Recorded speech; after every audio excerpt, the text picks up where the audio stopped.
5 seconds.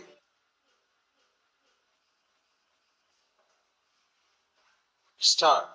Madam Chairman, I am glad that we are having a debate on the European Common Market. I wish that it had taken place earlier.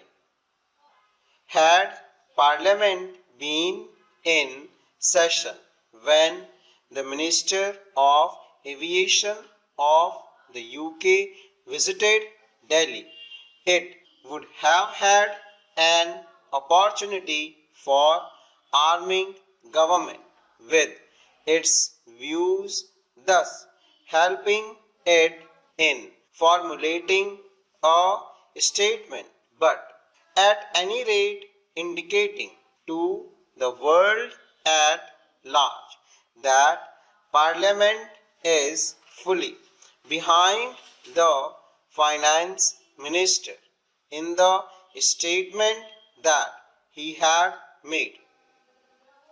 The statement that has been made by the Finance Minister is admirable both in content and in tone. The problem that faces us as a result of the emergence of the common market of Europe cannot be bypassed.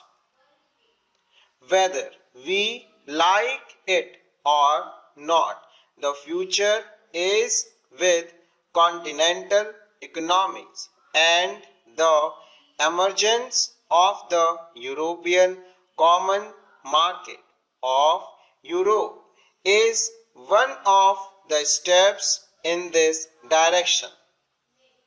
No one can deny the stake that we have in the matter of entry of the United Kingdom into the common market of Europe. I have done some research into the actual position of our trade, and I think it would perhaps help the House to estimate the magnitude of the problem that is facing us. We are importing 35% of our import from Western Europe including UK. We are exporting about 40% of our goods to this area.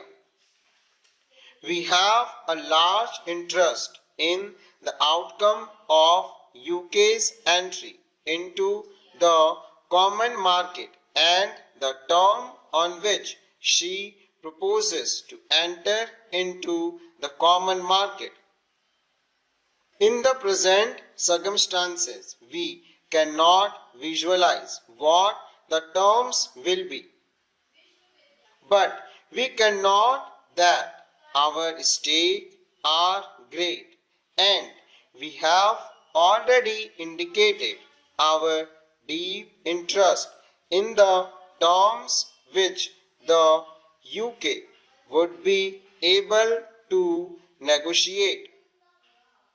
But having made our standpoint clear, it would be unbecoming of us to do anything else except to be prepared for all eventualities.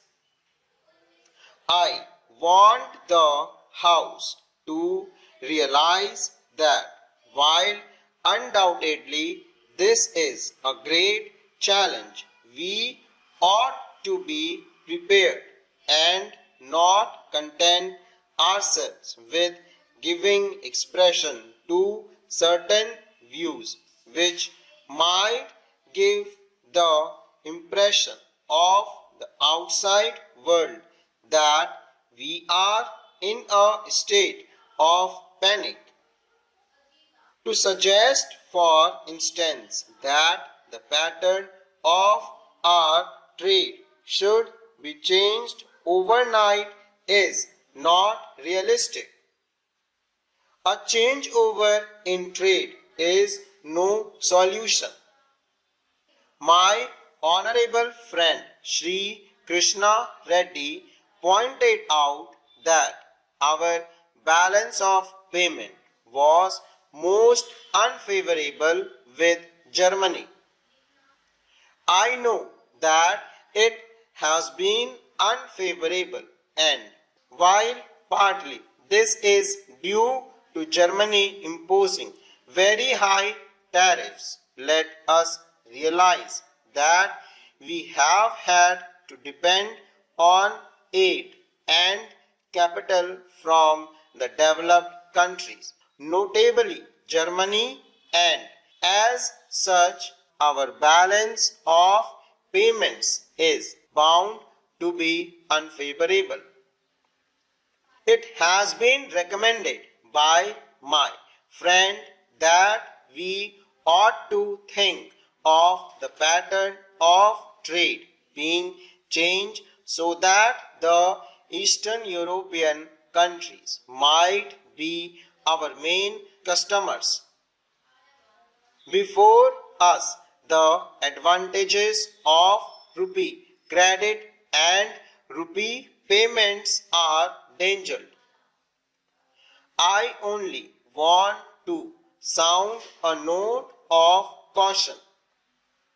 While it is true that from the point of view of our immediate difficulties, rupee payment offer a solution in the sense of import not being a current draft on our foreign exchange resources. We ought not to suffer from the delusion that we are getting something for nothing. Nor can we think that these rupee payments which are made may not work to our disadvantage. I do not propose to go into this question today, since the issue that merit consideration are different.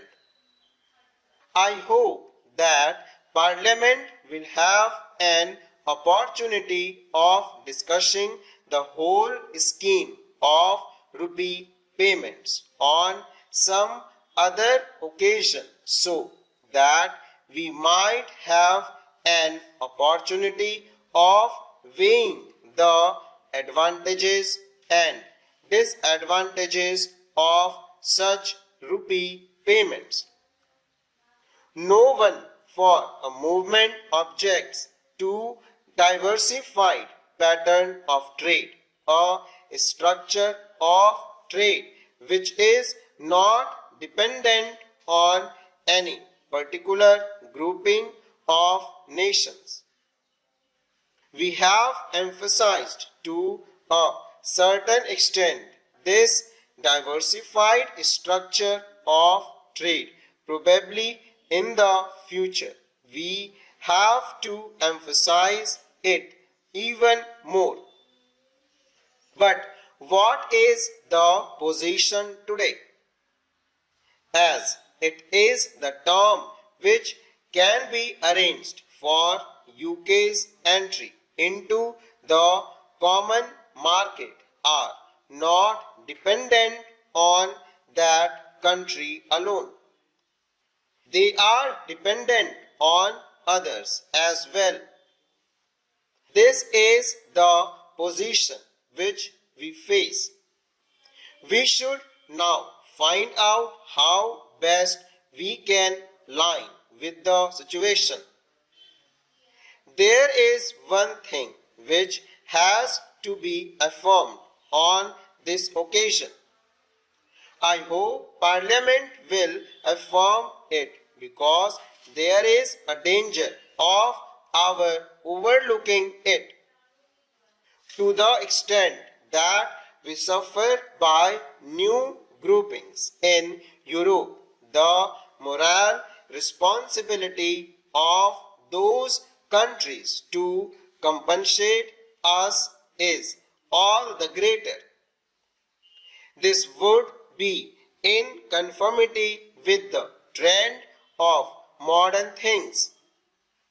In a modern welfare state, if an individual derives a benefit and others suffer injury, there is a principle of compensation or reparation that comes into operation in such a case, full stop.